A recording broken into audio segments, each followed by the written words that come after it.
भावी मेट शकहि त्रिपुरारी। धर्म शास्त्रों में ये वर्णन मिलता है कि भावी को मेटने यानी कि अनहोनी को मेटने, ललाट पर लिखे हुए दुर्भाग्य को मिटाकर सौभाग्य में बदलने की शक्ति त्रिपुरारी अर्थात भगवान शिव शंकर के पास है। शिव की आराधना के लिए श्रावण का जो मास है सर्वोत्तम माना जाता है। मित्रों, 5 सोमवार हैं इस बार श्रावण मास में। श्रावण में चहुं दिशाओं में हरियाली ही हरियाली होती है, मन भी बावरा हो जाता है। मन का कारक चंद्रमा और धन का कारक भी चंद्रमा। जिन जातकों की कुंडली के अंदर चंद्रमा निर्बल हो, नीच के हो, असंगत हो, चंद्र शनि की युति हो, चंद्र राहु की युति हो, चंद्रमा द्वादश में हो, अष्टम में हो, चंद्र केतु की युति हो, ऐसे जातकों को जो 5 सोमवार इस श्रावण मास में पड़ रहे हैं, उन 5 सोमवार को कच्चे दूध की धार शिवलिंग पर को अर्पित करना है। प्रतिदिन करते हैं सर्वोत्तम है। शिव ने अपने मस्तक पे चंद्रमा को धारण किया हुआ है। मनोहर रूप है उनका मित्रों। मस्तक पे चंद्रमा है, कंठ में बासुकी को धारण किया है और हलाहल विष को कंठ के अंदर धारण किया है। मृग की चरम पर वो बैठते हैं, बागंबर अंगे हैं, अनोखा मनोहर रूप है। गृहस्थ आश्रम में रहते हुए भी विरक्त, अर्थात माया मोह में किसी को नहीं पड़ना चाहिए। तो चंद्रमा के बारे में मैंने आपको बता दिया कि जिन लोगों की कुंडली के अंदर चंद्रमा असंगत हैं, खराब हैं, निर्बल हैं, नीच के हैं, वे लोग क्या करें? वो नित्य कच्चे दूध का अभिषेक करें, साथ में अक्षत भी शिवलिंग पर को अर्पित करें। जिनकी कुंडली के अंदर बृहस्पति बहुत खराब स्थिति में बैठे हुए हैं, बृहस्पति राहु की युति है, अर्थात गुरु चंडाल योग लगन कुंडली में को विद्यमान है। बृहस्पति के पक्के घर 2, 5, 9, 11, 12 के अंदर परम पापी होकर के बुध बैठा है या फिर शुक्र बैठे हैं, बृहस्पति खराब फल करते हैं। अष्टम में बैठा हुआ गुरु भी अच्छा फल नहीं करता। तो ऐसे सभी जातक जिनके बृहस्पति निर्बल है, बृहस्पति खराब है, क्योंकि बृहस्पति की खराबी में व्यक्ति को जीवन में कहीं पर भी कुछ हासिल नहीं होता। एक बृहस्पति यदि बलवान है, अनुकूल है जातक का, तो बाकी ग्रह कितने भी कहीं कैसे भी बैठे हों, जातक की जीवन नैया भवसागर से सुगमता के साथ पार हो ही जाती है। सबको अपने बृहस्पति को अनुकूल रखना बहुत आवश्यक है। बृहस्पति खराब वाले जातक केसर मिश्रित कच्चा दूध शिवलिंग पर को नित्य अभिषेक करें, और अगर नित्य नहीं कर सकते तो बृहस्पतिवार को अवश्य करें।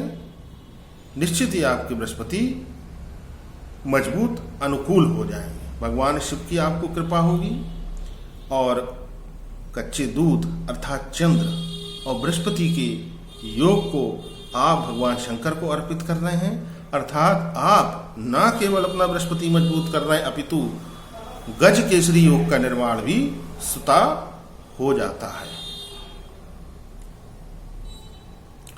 जिनकी कुंडली के अंदर शनि खराबी पर हो, अष्टम में शनि हो, लगन में शनि हो, पंचम में शनि हो, चतुर्थ में शनि हो, शनि की साढ़े साती चल रही है, शनि की ढैया चल रही है, जन्म से शनि पीछे लगा हुआ है।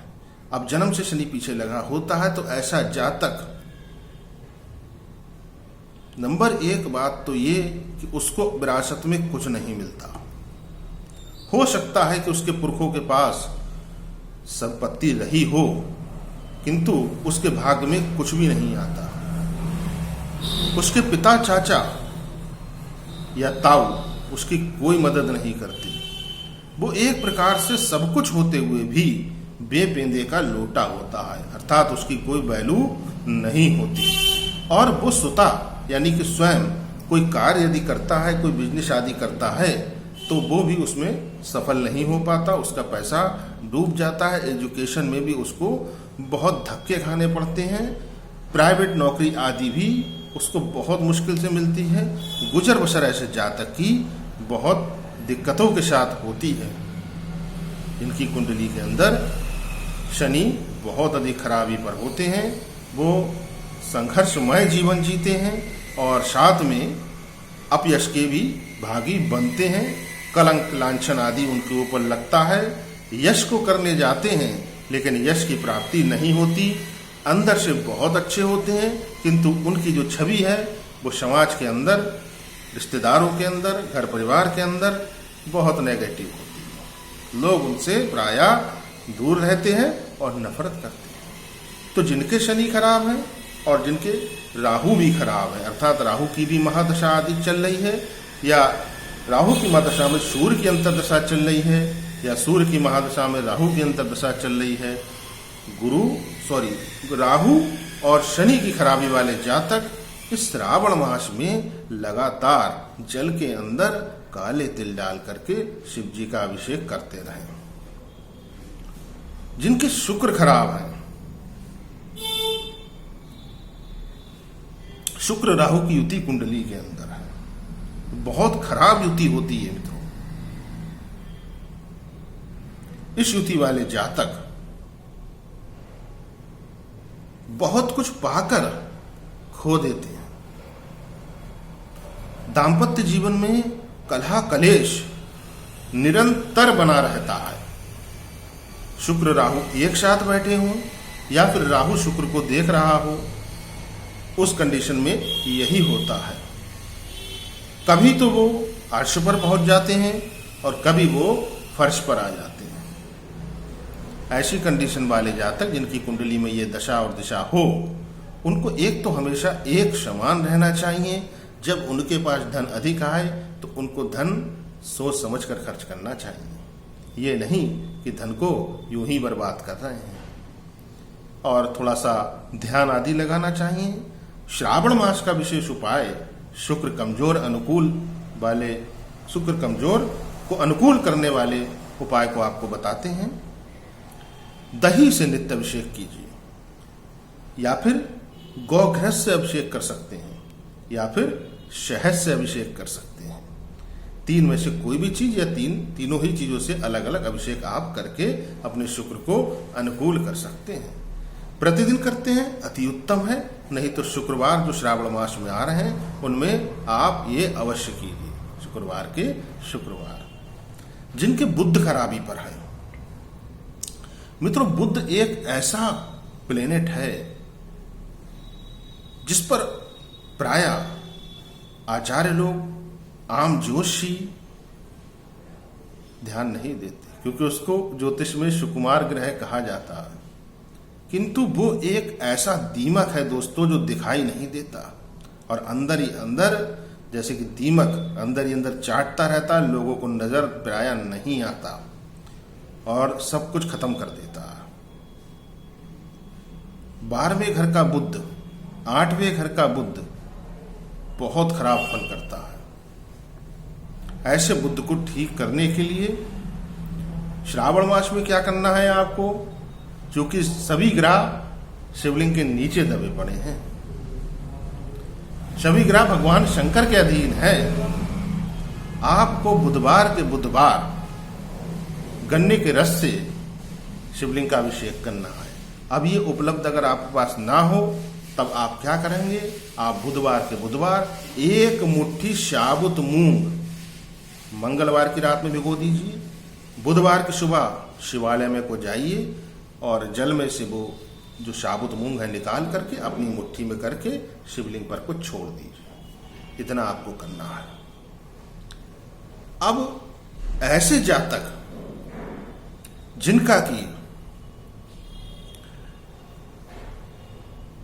सूर्य कमजोर है कुंडली के अंदर, वो जातक क्या करे?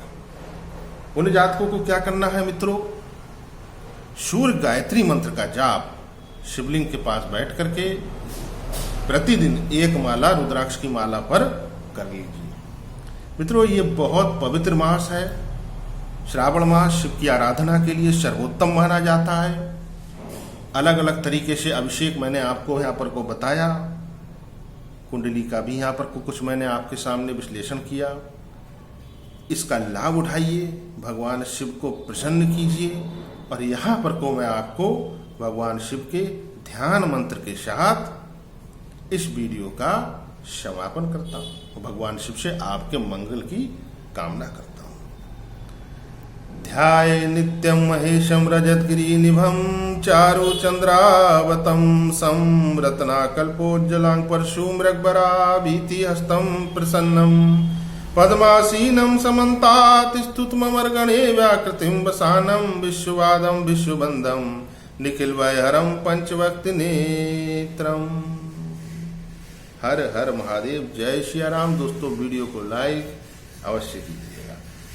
चैनल पर पहली बार हो सब्सक्राइब करना ना भूलें। वीडियो को अधिक से अधिक शेयर कर दीजिए ताकि अन्य लोग भी लाभ उठा सकें। और गाय माता की सेवा करते रहिए। जीवन सरल, सुखद, समृद्ध शिव की कृपा से निश्चित ही होगा। जय सिया राम।